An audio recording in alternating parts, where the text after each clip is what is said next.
दोस्तों अभिजीत चावड़ा लौट चुके हैं, आ चुके हैं फिर से द रणवीर शो हिंदी पर। इनके साथ एक बहुत ही बढ़िया पार्ट 1 किया था, शॉकिंग हिस्ट्री ऑफ इंडिया। जो हिस्ट्री हमें स्कूल में सिखाई जाती है वो कंप्लीट हिस्ट्री नहीं है, वो हल्की सी मैनिपुलेटेड हिस्ट्री है। जब ब्रिटिश ने इंडिया को कॉन्कर किया था, हमारी टेक्स्ट बुक्स में हमें जो सिखाया जाता है थोड़ा सा बदल दिया था। थोड़ा सा नहीं, शायद बहुत कुछ बदल दिया था। और जो हमारी असली हिस्ट्री है हमसे छिपाई जाती है। तो इसी टॉपिक को लेकर, lost shocking history of India को लेकर हम लौट चुके हैं पार्ट 2 के साथ। Enjoy Abhijit Chavda sir on the Ranveer show Hindi.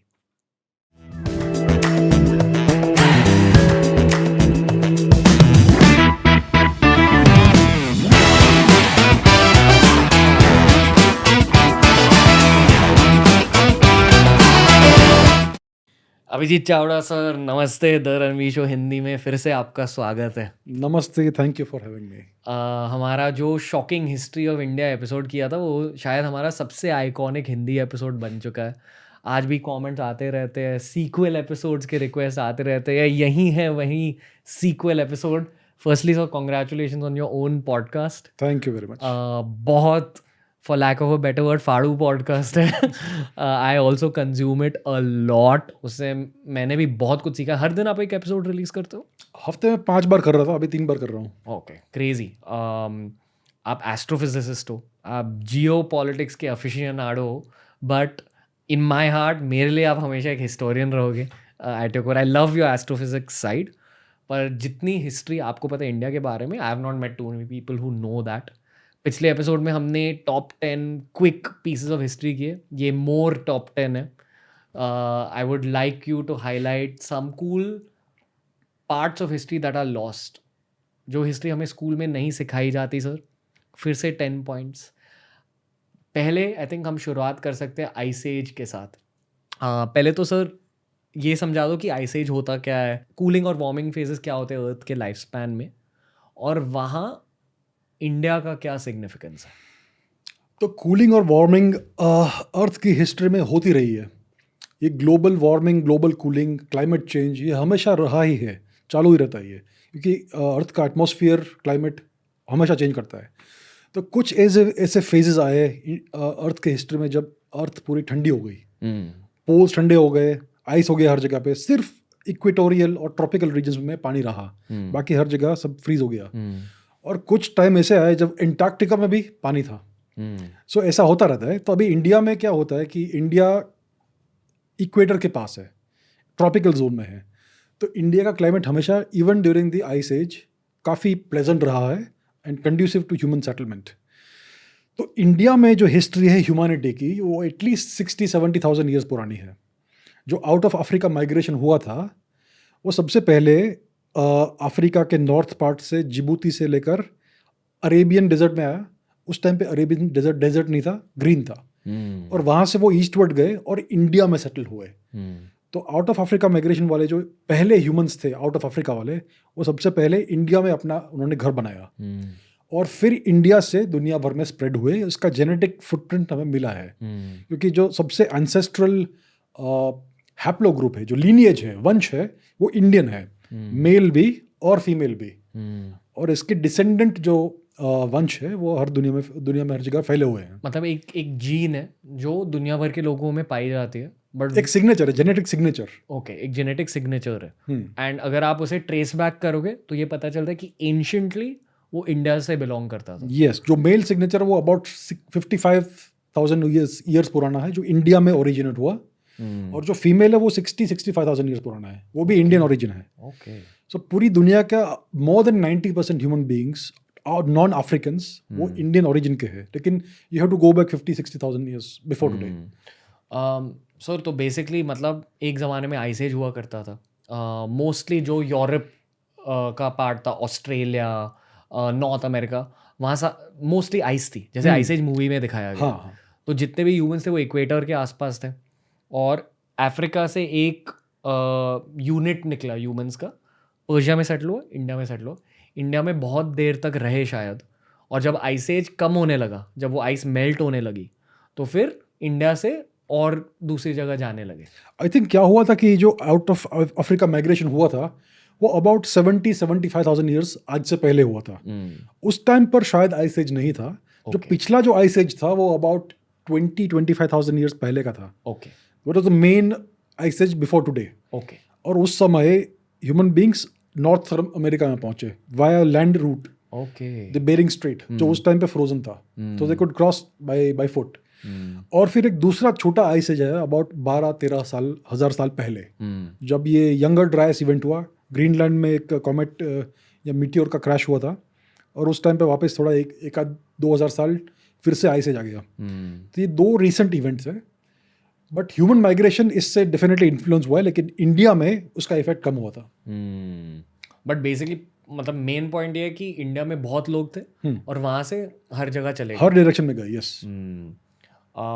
ये एग्जैक्टली इंडिया से रिलेटेड नहीं है, बट अलग अलग रेसेस अलग अलग दिखते क्यों है? इट्स बिकॉज ऑफ वेदर, कि एक यूरोपियन एक तरह का दिखता है, अफ्रीकन एक तरह का दिखता है, फिर चाइनीज़ एक तरह के दिखते हैं। ये क्लाइमेट के ऊपर डिपेंड करता है। अगर आप इंडिया में रहते हो तो आपको एक पर्टिकुलर अमाउंट ऑफ सनलाइट मिलता है एवरी डे, और अगर ज़्यादा सनलाइट हमने ऑब्जॉर्व कर लिया तो हमें कैंसर हो जाएगा या कुछ हो जाएगा, तो हमारा स्किन उसके लिए थोड़ा सा डार्क होता है। अगर आप अफ्रीका में रहते हो इक्वेटर के पास, तो वहाँ बहुत इंटेंस सनलाइट आता है, तो उसके लिए स्किन को और मेलानिन प्रोड्यूस करना पड़ता है, तो इसके लिए और वहाँ पे स्किन और डार्क है। अगर आप नॉर्दर्न लैटिट्यूड्स में रहेंगे, जैसे कि नॉर्दर्न यूरोप एक्सेट्रा, वहाँ पे बहुत कम सनलाइट मिलती है और सनलाइट से हमें विटामिन डी मिलता है, तो उसके लिए स्किन को लाइट करना पड़ेगा। तो this happens over like 10-15 generations, अपने आप बॉडी अडाप्ट हो जाता है। ओके। तो इसके लिए अगर आप मंगोलिया में रहेंगे, वहाँ पे हर जगह आइस है, स्नो है, और स्नो ब्लाइंडनेस बहुत बड़ा प्रॉब्लम है वहाँ पे। So that's why the eyes need to be smaller. Eyes कम खुली रहनी पड़ती है, तो इसके लिए धीरे धीरे उनकी आंखें छोटी हो गई। तो ये बहुत सुपरफिशियल फीचर्स है, अंदर हम सब एक ही है एक्चुअली। तो सर आई थिंक ये बात हो गई ओरिजिनल वो इंडियन जेनेटिक सिग्नेचर के बारे में, बट एक और बहुत इंटरेस्टिंग कहानी है कि इंडिया से जो माइग्रेशंस हुई, पहले तो एक बड़ी माइग्रेशन हुई थी टुवर्ड्स ऑस्ट्रेलिया, और ये भी हिस्ट्री टेक्स्ट बुक्स में कम बताया गया है कि ऑस्ट्रेलिया में कौन रहता है, रिकी पॉन्टिंग के एंसेस्टर्स, ग्लेन मगरा के एंसेस्टर्स, जो एक्चुअली ब्रिटिशर्स थे।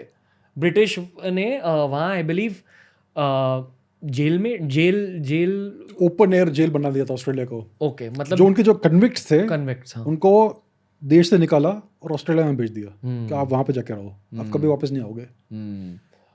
पर उसके साथ साथ वहाँ कौन रहते थे? ऑस्ट्रेलियन एबोरिजिनीज, जो ओरिजिनली ऑस्ट्रेलियन ट्राइबल लोग थे। हाँ, तो अगर उनका भी जेनेटिक स्कैन अगर आप करोगे, आपको वही वो R1 A1A।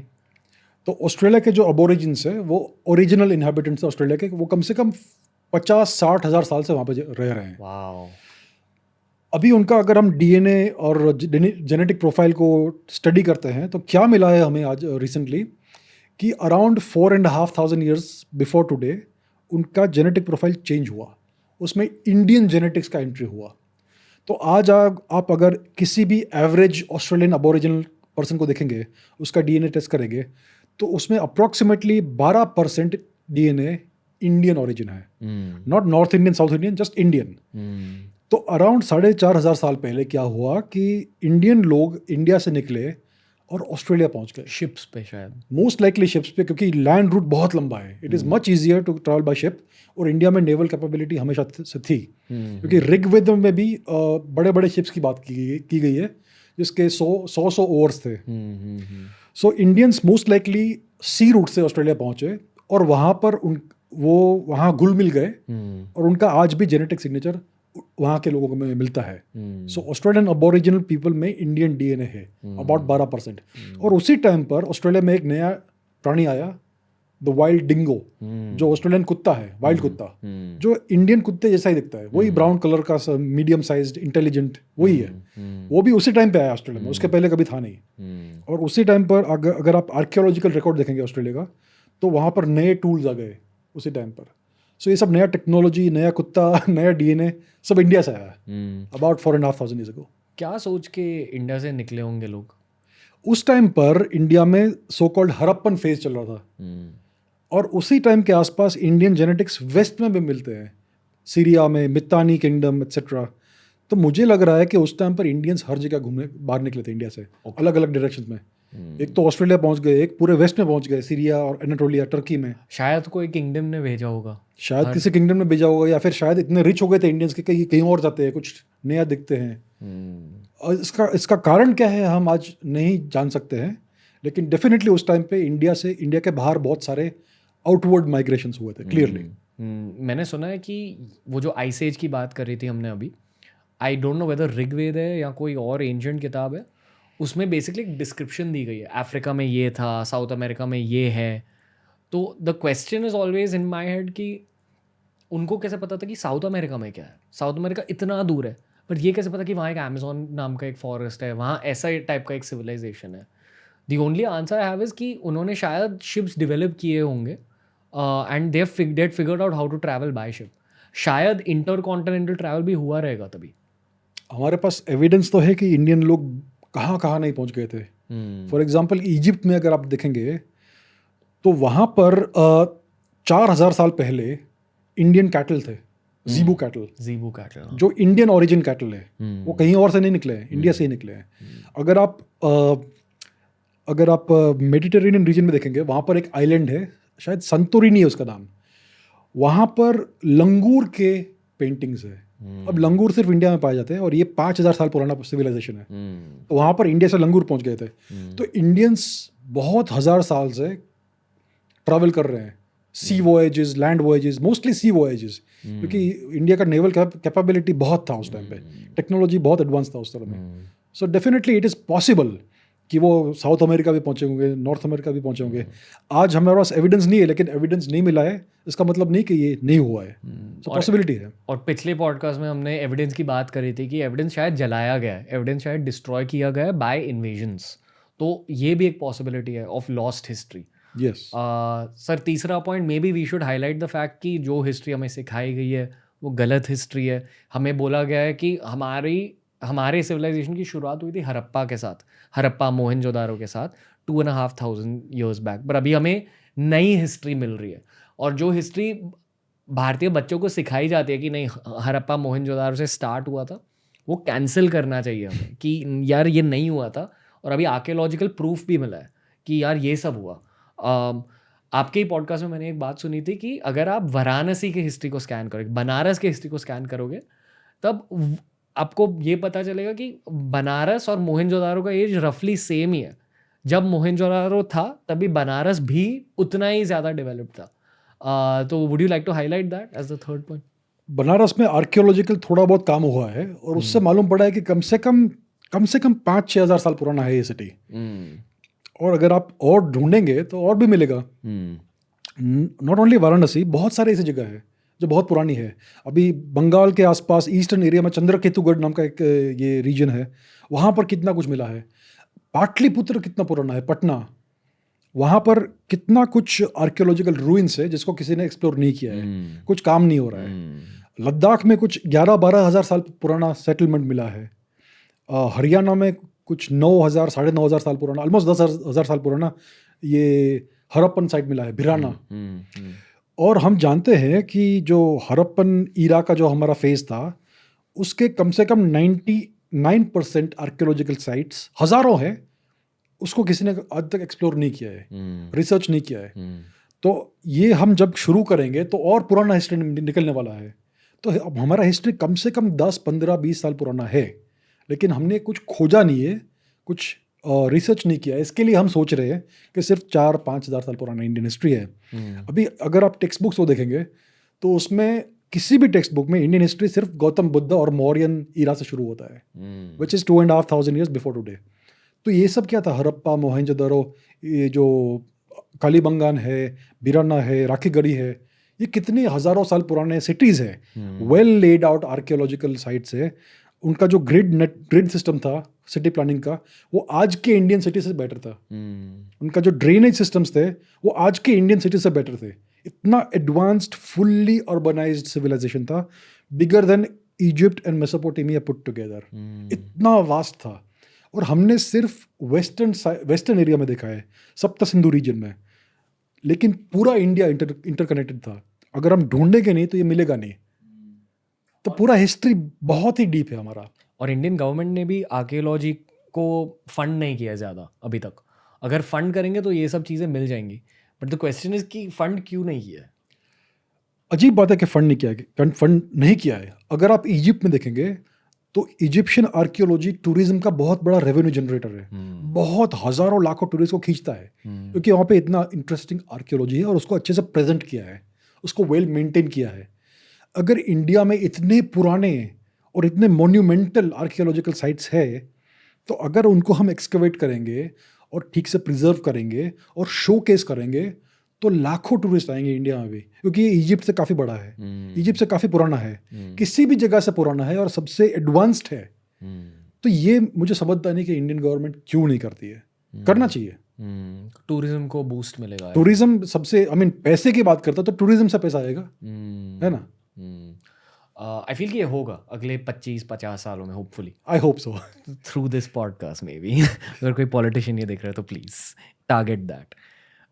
सर, चौथा पॉइंट, आई फील कि हमें Celtics, Celtics, Syrians, Eastern Europeans, इन सब लोगों की भी बातें करनी चाहिए। पिछले पॉडकास्ट में हमने रोमानी लोगों की बातें करी, पर रोमानी फिर भी एक रीसेंट फिनोमिनन है, और मैंने उस एपिसोड के बाद जाना कि क्रिस्टियानो रोनाल्डो भी एक रोमानी है, तो उनके अंदर भी शायद गुजराती खून है, सिंधी खून है।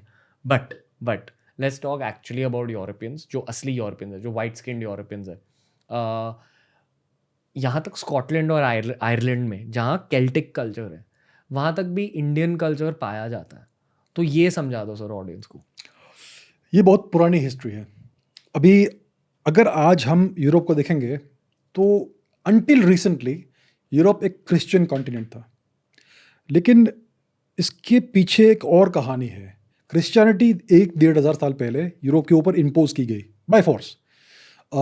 उसकी हिस्ट्री अलग है, उसके अंदर नहीं जाएंगे, लेकिन यूरोप की प्री क्रिश्चियन हिस्ट्री बड़ी इंटरेस्टिंग है, क्योंकि जो यूरोप का जो प्री क्रिश्चियन कल्चर था वो हर जगह अलग अलग था। जैसे कि आज इंडिया में हिंदुइज़्म अलग अलग तरीके से मनाया जाता है विद इन इंडिया, और ये जो पूरा कल्चर था यूरोप का, whether it is Ireland, Scotland, France, Spain, Germany, Greece, Rome या फिर इंडिया, ये पूरा एक सिंगल कल्चरल कंटिन्यूम था, एक ही कल्चर था जिसके अलग अलग लोकल मैनिफेस्टेशंस थे। Let me give you an example.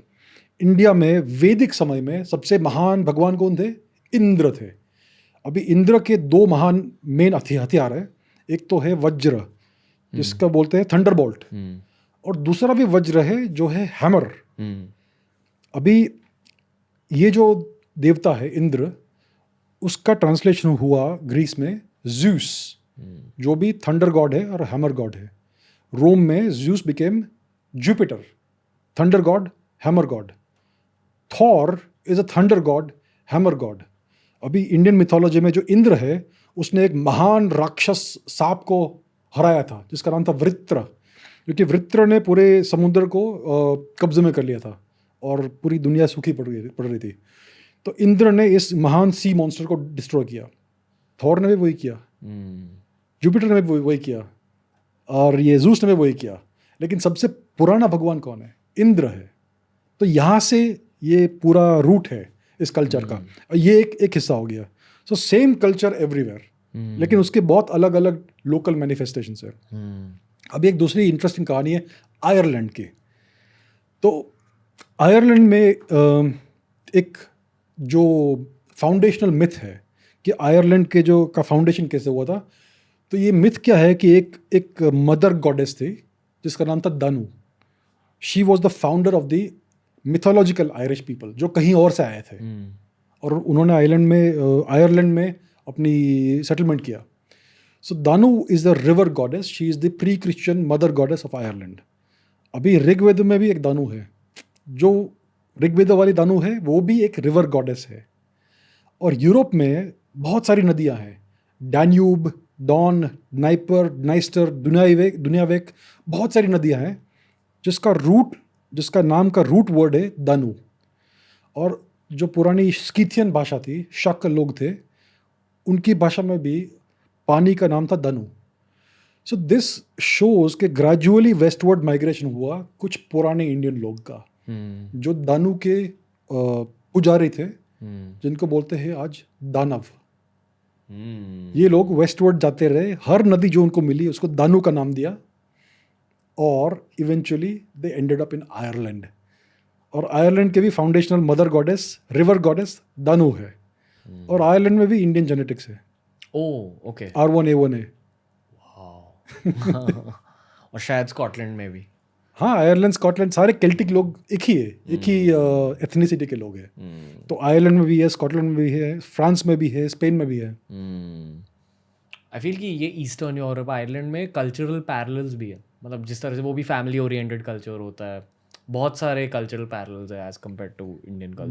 बहुत सारे। अब अगर आप स्लाविक वर्ल्ड देखेंगे, रशियन वर्ल्ड, रशियन कंट्री, अगर लिथुआनिया देखेंगे, लिथुआनिया में आज भी अश्विन्स को एक ऑस्पिशियस सिंबल माना जाता है। ऋग्वेद में 2 भगवान थे, अश्विन्स, ट्विंस, जो नकुल और सहदेव के पिता थे। ऐसा कुछ था, यस, जो हॉर्स ट्विंस थे। तो आज भी लिथुआनिया में घरों के ऊपर 2 हॉर्स ट्विंस का एक एफिजी बनाया जाता है, उसको वो लोग अश्विन ही बोलते हैं। तो ये बहुत पुराना कल्चर है जो यहाँ से निकला है, क्योंकि दुनिया में कहीं भी इतना पुराना एविडेंस नहीं है इस कल्चर का एक्सेप्ट फॉर इंडिया। तो ये हर जगह फैला हुआ था कल्चर, एक ही कल्चर था, उसके बहुत छोटे छोटे लोकल मैनिफेस्टेशंस थे, सारे भगवानों के अलग अलग नाम थे, लेकिन ट्रेडिशंस वही थे, स्टोरीज वही थी। तो ये यूरोप की हिस्ट्री है, पुरानी हिस्ट्री। आई फील कि अगर आप एंशियंट हिस्ट्री को स्टडी करोगे तो आपको 3 शायद सिग्निफिकेंटली डिफरेंट कल्चर्स मिलेंगे। एक ये है जो हम कह रहे हैं इंडिया का, Indo European culture, Indo European. दूसरा शायद अफ्रीकन है जो इजिप्ट से स्प्रेड हुआ। और तीसरा पूरे अमेरिकाज में शामनिज्म, साउथ अमेरिका, नॉर्थ अमेरिका में जो नेटिव अमेरिकन है उनका भी एक कल्चरल पैरेलल है। तो 3 लैंड मासेस है, ये 3 कल्चर स्प्रेड हुए, आई थिंक मे बी। या मेक सेंस, यस। तो चलो अभी थोड़ा फास्ट फॉरवर्ड करके from ancient culture, I think हमारे पिछले पॉडकास्ट के नीचे एक कमेंट आया था अहोम डायनेस्टी के बारे में। ये एक नॉर्थ ईस्ट इंडिया की डायनेस्टी है, और नॉर्थ ईस्ट की बातें करते हैं सर, वो इंडिया का बहुत ही सुंदर हिस्सा है, अनएक्सप्लोर्ड हिस्सा है आई फील, बट हिस्टोरिकली भी अनएक्सप्लोर्ड है। तो सर अहोम डायनेस्टी के बारे में कुछ बता दो, और even if you want to take the 6th point about North East, go for it. ये 5th पॉइंट है पर। ओके, सो अहोम डायनेस्टी बहुत सिग्निफिकेंट डायनेस्टी है नॉर्थ ईस्ट में। असमीज डायनेस्टी, असम का नाम ही अहोम से आता है। ओके। तो ये जो अहोम लोग जो थे वो एक्चुअली एक ताई एथनिसिटी ग्रुप है, चाहे ताई एथनिक ग्रुप है, ताई/दाई। तो थाईलैंड का नाम है ना, ये ताई एथनिसिटी से निकला है। ओके। और यूनान प्रोविंस जो है आज चाइना में, वो भी ताई लोग है। ओके। वो एक्चुअली चाइनीज नहीं है, दे आर एथनिकली ताई। तो ये अहोम के जो एंसेस्टर्स थे ये भी ताई थे। वो ईस्ट से आए, ब्रह्मपुत्र वैली में यहाँ पर सेटल डाउन हुए, और उन्होंने लोकल कल्चर को अडॉप्ट किया, और अच्छा खासा एक बहुत स्टेबल एक साम्राज्य बनाया, अहोम डायनेस्टी। तो इनका सबसे बड़ा अचीवमेंट ये है कि पहले तो 5-6 सेंचुरी इन्होंने राज किया इस जगह पे, पॉलिटिकल स्टेबिलिटी, बहुत ब्यूटीफुल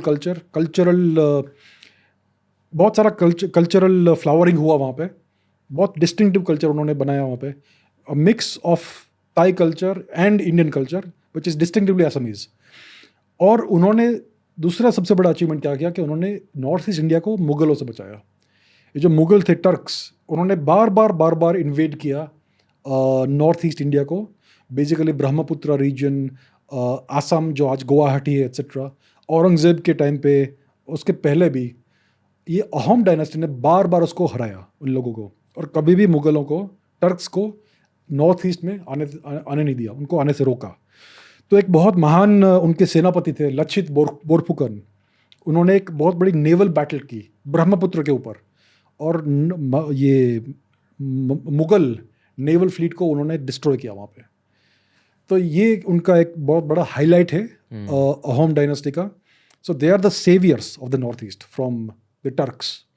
तो that's something about the Ahoms. Sir I feel कि मतलब जैसे हमें एंशिएंट हिस्ट्री के बारे में नहीं सिखाया जाता है इंडियन हिस्ट्री में, नॉर्थ ईस्ट की हिस्ट्री के बारे में भी नहीं सिखाया जाता। तो नॉर्थ ईस्ट की हिस्ट्री एग्जैक्टली क्या है? नॉर्थ ईस्ट की हिस्ट्री बहुत इंटरेस्टिंग है, लेकिन एज यू सेड मार्जिनलाइज्ड जगह है। So north east of India geographically अगर आप देखेंगे तो it is kind of part of south east Asia, kind of its like India's footprint into south east Asia. और वहाँ पे जो एथनिक ग्रुप्स है नॉर्थ ईस्ट में वो भी काफ़ी साउथ ईस्ट एशियन से क्लोज है, राइट। सो वहाँ पे आज अलग अलग स्टेट्स है, मणिपुर है, आसाम है, मेघालय, मिजोरम, त्रिपुरा, इट्स अरुणाचल प्रदेश एक्सेट्रा। तो जो सिग्निफिकेंट हिस्ट्रीज है वो आसाम की है और मणिपुर की है। तो मणिपुर का बेसिकली पूरा अलग ही 2-2.5-3 हज़ार साल पुरानी हिस्ट्री है उनका जो रिकॉर्ड्स है किंग्स के, दे गो बैक अबाउट 3,500 ईयर्स। और काफ़ी स्टेबल किंगडम था उनका, स्टेबल एम्पायर टाइप का था। एक टाइम पे मणिपुर के किंग ने यूनान प्रोविंस को भी कैप्चर किया था, चाइना का। और उनके बहुत सारे बर्मा से वॉर्स हुए थे, कभी बर्मा जीता था, कभी मणिपुर जीता था, etcetera. And Assam, like I said, उन्होंने नॉर्थ ईस्ट को बचाया मुगल से। तो मणिपुर का इंटरेस्टिंग हिस्ट्री है, आसाम का इंटरेस्टिंग हिस्ट्री है। त्रिपुरा बेसिकली उनका भी आजकल it is more Bengali Tripura, लेकिन पहले वहाँ पर त्रिपुरी किंगडम था, तो उनका भी अलग से हिस्ट्री है। ये सब बहुत कम सिखाया जाता है। आई थिंक उधर लोकली भी उसकी ये हिस्ट्री के बारे में ज़्यादा वो एक्सपोजिशन नहीं है टेक्स्ट बुक्स में। So I think India needs to pay more attention to north east, क्योंकि बहुत सुंदर जगह है। एथनिक ग्रुप्स बहुत अलग अलग है। नागालैंड है फॉर एग्जांपल, जिसका भी बहुत इंटरेस्टिंग हिस्ट्री है।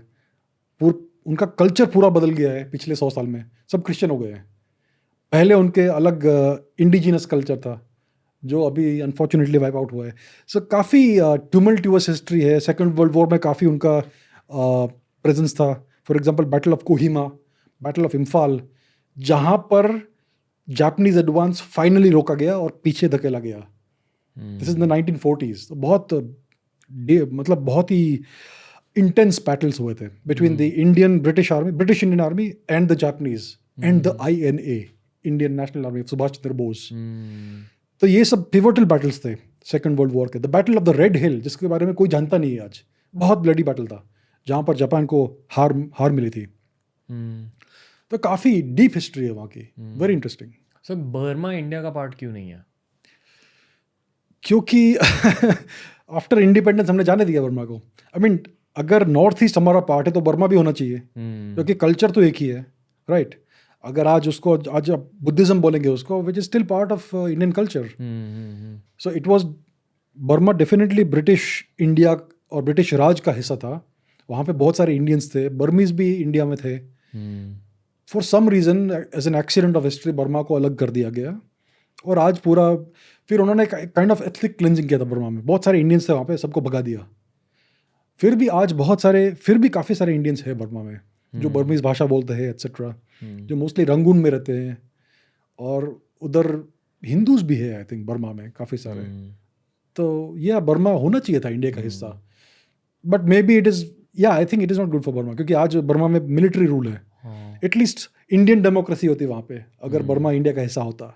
वही सर, चलो 7वें पॉइंट के बारे में बात करते हैं कि अगर पार्टीशन नहीं हुई होती, जैसे आई थिंक हमने अभी एक जियोपॉलिटिकल पॉडकास्ट शूट किया, उसमें हमने खान अब्दुल गफ़र खान की स्टोरी बोली कि वो एक फ्रीडम फाइटर थे नॉर्थ वेस्ट फ्रंटियर प्रोविंस में। हाँ। और जब पार्टीशन हो गई तो उन्होंने गांधी जी से कहा कि आपने मुझे भेड़ियों के पास फेंक दिया, भेड़ियों के हवाले कर दिया है। भेड़ियों के हवाले कर दिया। हाँ। उन्होंने कहा कि आपने हमें भेड़ियों के हवाले कर दिया, you thrown me to the wolves. वो पार्टीशन नहीं चाहते थे। और 1946 और 47 में बहुत सारे लोग पार्टीशन नहीं चाहते थे। Everyone wanted India and Pakistan to be one nation. और एक तरह से ब्रिटिश ने एंड में भी डिवाइड एंड रूल करके ही हमें छोड़ दिया कि नहीं, ऐसा बताया कि नहीं, ये एक पीसफुल सेपरेशन होगी आपके खुद के पीस के लिए, to avoid civil war. But ये एक महा सिविल वॉर हो गई, क्योंकि उसके बाद भी इंडिया और पाकिस्तान के इतने सारे वॉर्स हो गए। ये भी सिविल वॉर ही है, अभी न्यूक्लियर सिविल वॉर का थ्रेट है। वाओ। अगर वो सेपरेशन नहीं हुई होती, पहले तो हम हिस्ट्री का हर क्रिकेट वर्ल्ड कप जीतते और 2 बहुत सारे इकोनॉमिक फ़ायदे होते हैं आई फील, बिकॉज पाकिस्तान भी बहुत स्ट्रेटेजिक लोकेशन में है। It's the entry to the Middle East. एक ज़माने में अफ़गानिस्तान भी इंडिया का पार्ट था, बिल्कुल। स्पेशली एंशिएंट ज़माने में। महाभारत में एक कैरेक्टर है कौरव्स की माता श्री गांधारी, गांधारी। जो गांधार से थी. गांधार बिकेम कंधार, जो बाद में अफगानिस्तान बन गया. तो आई फील कि पहले सब अफगानिस्तान से लेकर बर्मा तक सब कुछ इंडिया ही था. बट ये सेपरेशन कब हुआ according to you? I think Mauryan साम्राज्य के टाइम पर सब कुछ इंडिया में था. बर्मा तक नहीं था शायद उस टाइम पे, ओके. लेकिन डेफिनेटली गांधार था. पूरा पाकिस्तान जो आज है सब कुछ था. फिर मौर्यन साम्राज्य के बाद गुप्ता साम्राज्य भी आया, जिसमें भी काफ़ी सारा इंडिया फिर से यूनाइट हुआ था. लेकिन बीच बीच में ऐसे साइकिल्स आते रहते हैं जब इंडिया के अलग अलग छोटे छोटे किंगडम्स होते हैं. फिर जब ये जो टर्किक इन्वेजन्स हुए, उसमें फिर अफगानिस्तान जो आज है उसका कल्चरल और एथनिक कैरेक्टर बदलने लगा. फिर भी जब ये जो मुगल आए थे, टर्क्स, अकबर, जब अकबर ने इंडिया का इन्वेजन किया था, तब इंडियंस ने और अफगान्स ने साथ में मिलकर उसको फाइट किया था. तब हमारा राजा था राजा हेमू, जिसकी पूरी आर्मी अफगान थी, और उसने दिल्ली को कैप्चर किया. वहाँ पर उसको एम्परर का कोरोनेशन हुआ उसका, और फिर उसने अकबर से लड़ाई की और अनफॉर्चुनेटली उसकी डेथ हो गई. तो अकबर ने उसका सर काटकर काबुल भेजा, क्योंकि वो काबुल का किंग था बिकॉज उसके सारे सोल्जर्स वहाँ के थे. तो उस टाइम पर भी, अकबर के टाइम पर भी, अफगानिस्तान और इंडिया साथ में ही लड़े थे अगेंस्ट द टर्किक इन्वेडर्स. क्योंकि अफगान और इंडियंस का ब्लड तो एक ही है, रिलीजन बदल गया हो डजेंट मैटर, लेकिन जो अकबर था वो टर्क था, वो सेंट्रल एशिया से आया था. तो इंडियंस और अफगान दोनों उसको फॉरेनर मानते थे और एक दूसरे को सेम मानते थे. आई थिंक अभी भी देखा जाए तो जो आम इंडियन इंसान है, आम पाकिस्तानी इंसान है, आम अफगानी इंसान है, राशिद खान, शाहिद अफरीदी, MS धोनी एक दूसरे को भाई ही मानते हैं. अगर आप अफगानिस्तान की क्रिकेट टीम को देखेंगे और यहाँ मुंबई में चल रहे होंगे, कौन देखेगा उनको 2 बार? कौन बोलेगा ये फॉरेनर्स है? एक ही लोग है, दिखने में हर चीज़ में एक ही है. ये आर्टिफिशियली क्रिएटेड बाउंड्रीज है, डिवाइड्स है. सर, पर इतना बड़ा लैंड मास है, मतलब अफगानिस्तान से लेकर नॉर्थ ईस्ट तक या बर्मा तक, तो जो आप कह रहे हो कि मौर्यन टाइम्स में एक ही किंगडम हुआ करता था, तो इतने बड़े किंगडम को गवर्न कैसे करते थे और प्रोटेक्ट कैसे करते थे? ये सबसे बड़ा पॉइंट है. अगर आप किसी भी बड़े किंगडम को देखेंगे, बड़े एम्पायर को देखेंगे, उसका इन्वेरिएबली ब्रेकअप होता है. क्योंकि इन द पास्ट हमारे पास टेक्नोलॉजी नहीं थी जो रियल टाइम में कम्युनिकेशन करा सके. इसके लिए बहुत चांस होते थे कि कहीं ना कहीं कुछ ना कुछ प्रॉब्लम हो जाएगा और फिर ब्रेकअप होगा. तो इसके लिए ये सब साइकिल्स आते हैं कि consolidation then breakup, consolidation then breakup. आज कंसोलिडेशन का पूरा चांस है बिकॉज वी हैव टेक्नोलॉजी. उसका फ़ायदा उठाना चाहिए if you want to reunify the subcontinent under the way it should be. तो इसके लिए इन द पास्ट बहुत बड़े बड़े एम्पायर बने, लेकिन फिर से टूट गए आफ्टर सेंचुरी और 2 सेंचुरी और 5 सेंचुरीज व्हाटएवर. सो तिब्बत में एक रिलीजन है, बॉर्न रिलीजन. पहले तो बॉर्न रिलीजन के बारे में बता दो, और क्या वो भी इंडिया से रिलेटेड है? I think born religion Tibet का इंडिजिनस रिलीजन है. It is in many ways similar to shamanism, animism, ancestor worship, nature worship, just like the Mongol Tengrism, ये सब. और ये बहुत अच्छे से सिंक्रेटाइज हो गया विथ वज्रयाना एंड तांत्रिक बुद्धिज्म.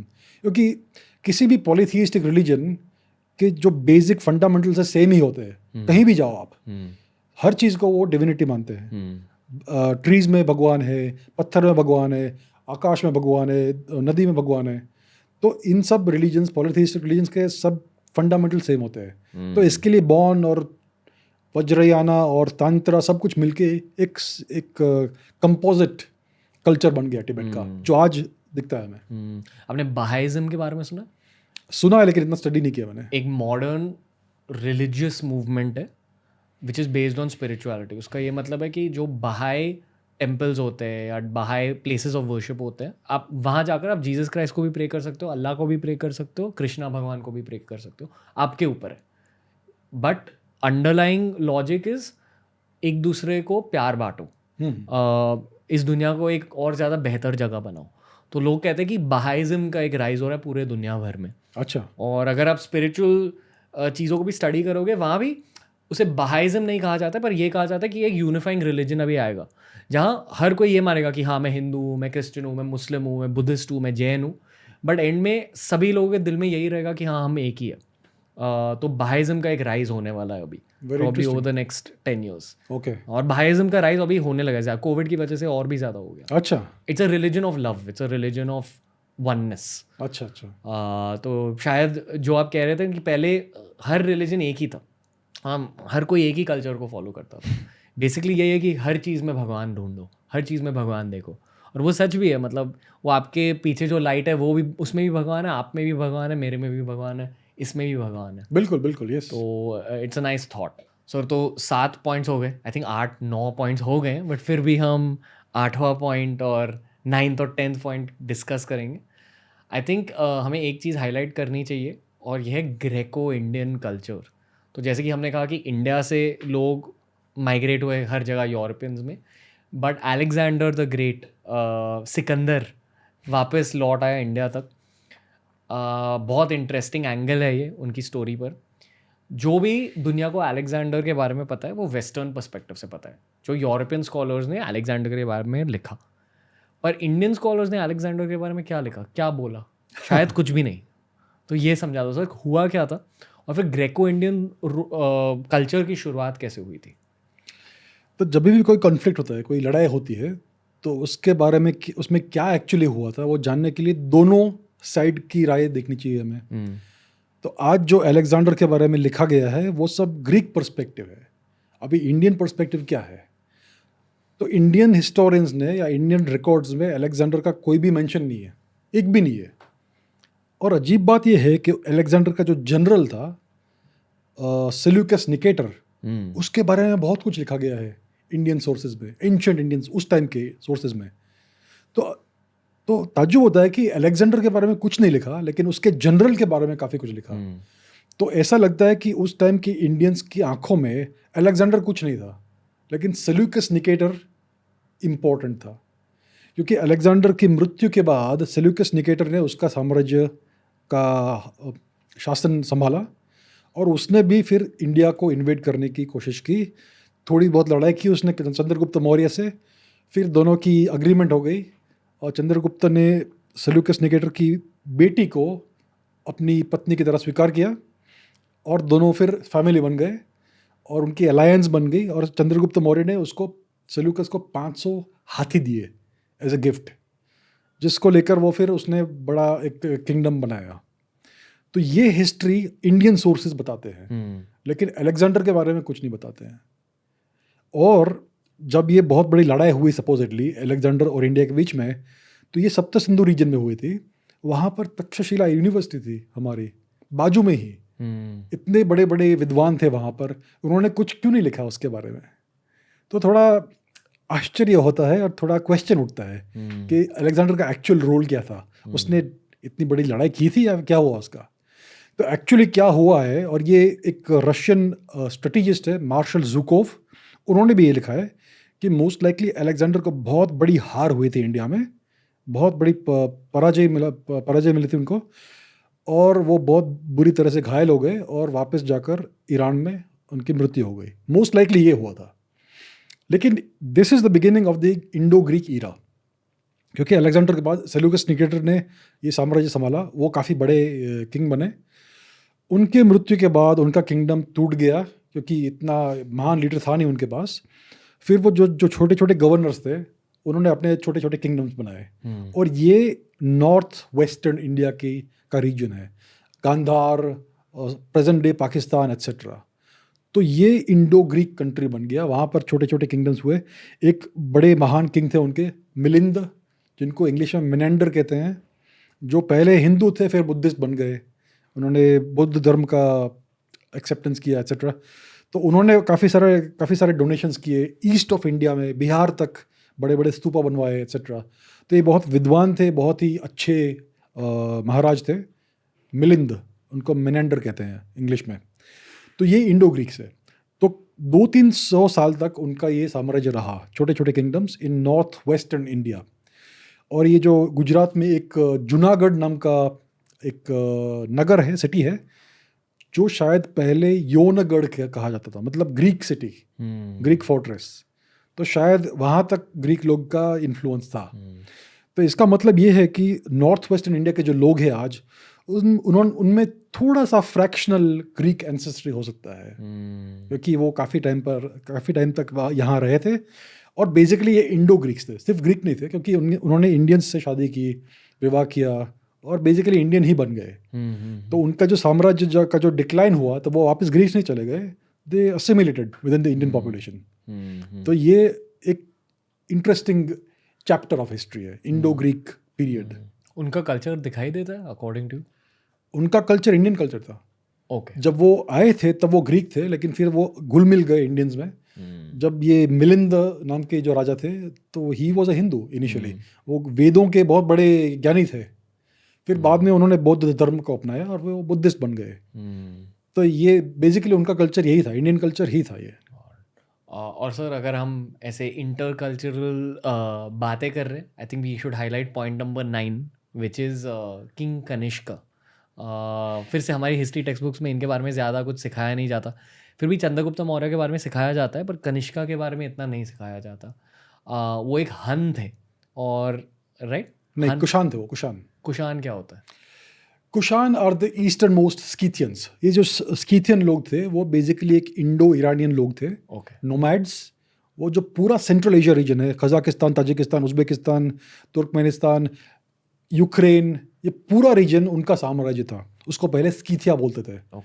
तो उसका जो ईस्टर्न मोस्ट ब्रांच था, वो ये कुषाण लोग थे, जो आज जो चाइना का शिंजियांग रीजन है, तारिम रिवर है, उसका जो बेसिन है बहुत बड़ा, वहाँ पर उनका ओरिजिनल साम्राज्य था। कैसे दिखते थे वो? दिखने में Indo European, more like European जैसे, लेकिन उनका जो डीएनए है, जेनेटिक्स, वो R1A1 है। मतलब इंडियन ओरिजिन डीएनए है उनका, इंडियन ओरिजिन पैट्रिलिनियल लिनिएज है उनका, वंश है। तो ये फिर कुछ 2200 साल पहले ये कुषाण इंडिया में आए एज इन्वेडर्स, और उन्होंने नॉर्दर्न इंडिया को कब्जा किया धीरे धीरे। शुरुआत में गांधार में बसे वो लोग, फिर धीरे धीरे साउथ में आए, सदर्न इंडिया, मतलब नॉर्दर्न हाफ ऑफ इंडिया। उनमें उधर उन्होंने अपना साम्राज्य बनाया। उनके सबसे महान किंग थे, सबसे महान उनके एम्परर थे कनिष्क। तो ये जो कुषाण आए, इन्होंने इंडिया को कॉन्कर किया, और फिर ये बहुत ही हारमोनियसली इंडियन पॉपुलेशन में घुल मिल गए, क्योंकि उनका कल्चर वही था, इंडियन ही था, उनका एंसेस्ट्री भी इंडियन ही था।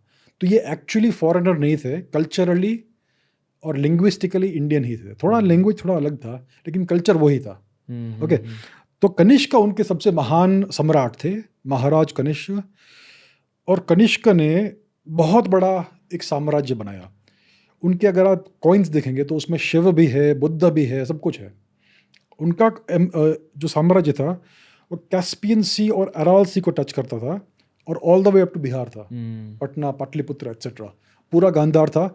और उन्होंने पूरा शिंजियांग जो आज का है, वो भी वापस कॉन्कर किया चाइनीज लोग से। तो बहुत ही बड़ा एम्पायर था उनका, और ये बहुत बड़े कल्चर के प्रोपोनेंट थे। उन्होंने बुद्धिस्ट कॉन्फ्रेंसेस करवाई कश्मीर में एक्सेट्रा, और इंडियन कल्चर का किसी ने भी इतना प्रोपोगेट नहीं किया होगा जितना कनिष्क ने किया। उन्होंने silk route transmission of Buddhism शुरू किया। और ये सिर्फ बुद्धिज्म नहीं था, हिंदुइज्म भी था, क्योंकि चाइना में सारे के सारे हिंदू गॉड्स गॉडेसेस मिलते हैं आपको पुराने ज़माने में। तो कनिष्क ने इतना एक्सपोर्ट किया इंडियन कल्चर को कि पूरा चाइना और ईस्टर्न एशिया बुद्धिस्ट बन गया, हिंदू/बुद्धिस्ट। तो ये सब कनिष्क का इनिशिएटिव था। तो इतने बड़े मिलिट्री कॉन्करर थे, और इतने बड़े एक्सपोर्टर ऑफ इंडियन कल्चर भी थे। उनका लॉजिक क्या रहा होगा? उनका लॉजिक था कि national interest, further India's national interest beyond India's borders, make the world a more civilised place for Indians and a better welcoming place for Indians. Most likely उनका यही था। ये भी जियोपॉलिटिक्स खेल रहे ये थे। भी जियोपॉलिटिक्स ही है। Yes, correct sir, geopolitics basically एक गेम ऑफ थ्रोन्स की तरह है, स्पोर्ट है, इंटरनेशनल स्पोर्ट है। और आज के ज़माने में चाइना, यूएसए, ये दो नेशंस, रशिया खेल रहे हैं जियोपॉलिटिक्स। इंडिया जियोपॉलिटिकल रेस में थोड़ा सा पीछे है, थोड़ा सा। तो एंशिएंट पर्सपेक्टिव से आप जियोपॉलिटिक्स समझा सकते हो कि, क्योंकि जियोपॉलिटिक्स हमेशा के लिए रहा है, बट एंशिएंट ज़माने में जब लोग कहते थे कि भारत एक सोने की चिड़िया होती थी, तो दुनिया इंडिया को किस नज़रिए से देखता था, और क्यों इतनी इन्वेजन्स क्यों हुई? हमारे धन की वजह से हुई, हमारे कल्चर की वजह से हुई, क्या होता था तब? तो एंशियंट वर्ल्ड में India centre of the universe था, सबसे बड़ा कल्चर था, सबसे बड़ा सिविलाइजेशन था, सबसे बड़ा अर्बन सेंटर था दुनिया का, और सबसे ज़्यादा धन भी था इंडिया में। अभी आप अगर एंगस मैडिसन का जो स्टडी है, वो एक अमेरिकन इकोनॉमिस्ट है, उसका स्टडी देखेंगे तो इंडिया मोस्ट ऑफ हिस्ट्री में अब एटलीस्ट 33% ऑफ वर्ल्ड जीडीपी का हिस्सेदार था। सो पूरा वर्ल्ड का जो जीडीपी है उसका एटलीस्ट 33% इंडिया में था, लेकिन before that period I think 50% से ज़्यादा होगा। तो सारा का सारा धन इंडिया में था। इसके लिए बहुत सारे लोग यहाँ पे आने को कोशिश करते थे, इन्वेड करने को कोशिश करते थे। और जैसे आज यूएस में सब लोग इमिग्रेट करना चाहते हैं क्योंकि इतना अच्छा स्टैंडर्ड ऑफ लिविंग है वहाँ पे, उस टाइम पर इंडिया वैसा था। तो इसके लिए बहुत सारे लोग इंडिया में आए अलग अलग जगह से, सब घुल मिल गए इंडियन कल्चर में। और इंडिया का जेनेटिक डाइवर्सिटी आप देखेंगे तो इससे मालूम पड़ता है। तो ये इंडिया का पूरा एंशंट सिचुएशन था। और इंडिया के जो बड़े बड़े एम्परर्स रहे हैं, जैसे कि मौर्यंस थे, कनिष्क थे, गुप्ता एम्पायर था, उन्होंने ये जियोपॉलिटिक्स का गेम बहुत अच्छे से खेला, क्योंकि जियोपॉलिटिक्स का सेंट्रल प्रिंसिपल है नेशनल इंटरेस्ट और सिविलाइजेशनल इंटरेस्ट। आप जो भी करते हो, आपका एक मेन ड्यूटी है कि आपका जो साम्राज्य है और उसके जो लोग हैं उनका लॉन्ग टर्म प्रोस्पेरिटी आपको फर्दर करना है। उसका आपका वही काम है एज अ किंग और एम्परर। तो ये सब वही करते थे। कनिष्क ने ये किया, इतना बड़ा साम्राज्य बनाया, पूरा जो नॉर्दर्न रीजन था उसको सबड्यू किया, पैसिफाई किया, सिविलाइज किया, और चाइना में हर जगह में इंडियन कल्चर स्प्रेड किया। ये जियोपॉलिटिकल गेम है, it is a long term geopolitical game. और उसका लॉन्ग टर्म इफेक्ट इंडिया में हुआ, क्योंकि पूरा का पूरा चाइना है वो it became very much pro India because they respected India as the giver of knowledge, right. फिर चोला जो है, चोला डायनेस्टी, उन्होंने पूरा का पूरा साउथ ईस्ट एशिया कॉन्कर किया, लेकिन एथिकल कॉन्क्वेस्ट था। There is a difference between conquest and colonisation. उन्होंने कभी कॉलोनाइजेशन नहीं किया, उन्होंने कभी वेल्थ एक्सट्रैक्ट नहीं किया। उन्होंने वहाँ पे कॉन्क्वेस्ट किया, लेकिन कभी भी सिविलियन पॉपुलेशन को टच नहीं किया। तो इतने एथिकल कॉन्करर्स थे, इसके लिए वहाँ के पॉपुलेशन ने इंडियन कल्चर को ऑब्जर्व कर लिया, क्योंकि ये सुपीरियर कल्चर था। तो आज इसकी वजह से इतना सारा इंडियनाइजेशन है साउथ ईस्ट एशिया में। So this was also geopolitics and national interest. उन्होंने Indian long term national interest को फर्दर किया। तो national interest for a large empire हमेशा ये है कि आप beyond your physical geographical boundaries, आप उसके बियॉन्ड अपने इंटरेस्ट को फर्दर कीजिए, right. So this is what India needs to learn today, कि आप सिर्फ डिफेंसिव मत खेलिए, राइट। आप सिर्फ डिफेंसिव वॉरफेयर मत खेलिए, आपके आर्मी को, नेवी को सिर्फ डिफेंसिव मत बनाइए, थोड़ा बाहर भी देखने को दीजिए उनको, राइट। ताकि अगर आप अपने नियर अब्रोड को थोड़ा स्टेबल रखेंगे तो हमारा इंटरनल कंडीशन भी अच्छा होगा। So this is the kind of game India needs to play. और हमारी जो टेक्स्ट बुक्स है उसमें क्या है कि ये सब बातें बताई नहीं जाती है। अभी इंडियन पॉपुलेशन, इंडिया के सब लोग सोचते हैं कि हमने 2000 साल से कुछ नहीं किया है, किसी को कॉन्कर नहीं किया है। तो कनिष्का कौन था भाई? चोला कौन थे? बहुत है ऐसे एग्जाम्पल्स। ललितादित्य मुक्तपीड कौन था? और बहुत सारे और एग्जाम्पल्स है। तो इससे ये डिफीटिस्ट मेंटालिटी आती है इंडिया में, डिफेंसिव मेंटालिटी आती है और नेशनल प्राइड बिल्कुल नहीं बनती है। अब नेशनल प्राइड सिर्फ दूसरों को कॉलोनाइज करने से नहीं आती है, लेकिन हमने एथिकल कॉन्क्वेस्ट किए थे और हमने उनका एक्चुअली कंडीशन बढ़ाया था, अच्छा किया था, प्रॉस्पेरिटी बढ़ाई थी हर जगह की। तो अगर ये हिस्ट्री अगर हम जानेंगे, आज के बच्चे जानेंगे, तो थोड़ी प्राइड आएगी उनमें, थोड़ा आत्मविश्वास आएगा। तो इसके लिए हमें हिस्ट्री टेक्स्ट बुक्स थोड़ी सुधारने की ज़रूरत है। मैं नहीं कहता हूँ कि उसको डिस्टॉर्ट कीजिए, लेकिन let it reflect the reality of what happened. I feel कि ये भी ब्रिटिशर्स हमारे साथ जियो पॉलिटिक्स खेल के गए। पहले एजुकेशन सिस्टम थोड़ा बर्बाद किया, फिर हिस्ट्री बुक्स में लिखा कि नहीं आप कुछ नहीं हो, मतलब आपने कुछ भी नहीं देखा है।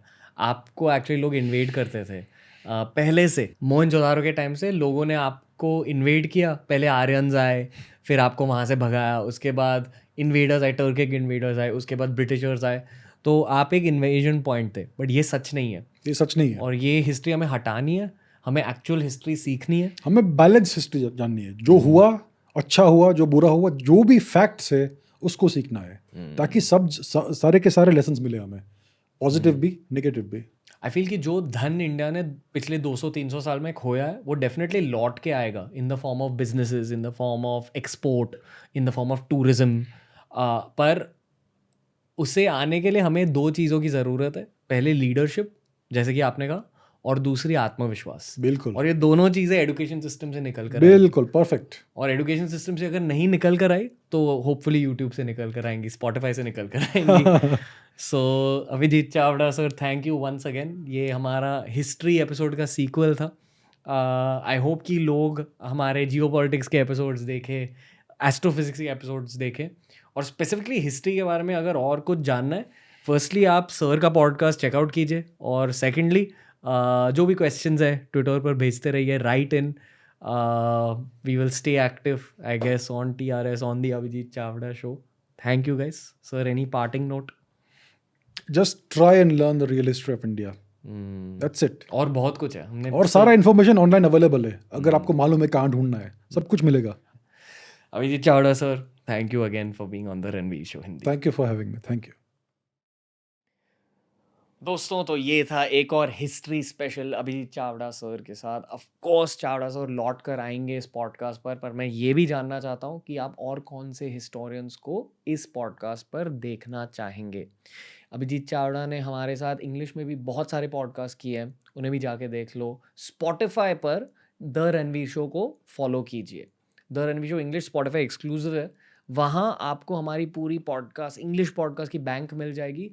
बहुत भारी भारी एपिसोड्स आजकल रिलीज़ कर रहे हैं, न्यूरो साइंस के बारे में, हिस्ट्री के बारे में, जियो पॉलिटिक्स के बारे में, और बहुत सारे टॉपिक्स के बारे में, ऑफ कोर्स स्पिरिचुअलिटी के बारे में। पर हिंदी पॉडकास्ट का फ्लेवर अलग होता है, तो प्लीज़ बता दो कि और किस किस को आप देखना चाहोगे हिंदी पॉडकास्ट पर, और हमें ये भी बता दो कि किन टॉपिक्स को हमें कवर करना चाहिए इस the Ranveer show Hindi podcast में। थैंक यू दोस्तों, आई होप कि आपने इस एपिसोड को एंजॉय किया। अगर एंजॉय किया तो लाइक दे दीजिए, कमेंट कीजिए, शेयर कीजिए, हर भारतीय इंसान के साथ शेयर कीजिए ये podcast. And until next time, from Ranveer and the team, lots of love to you all.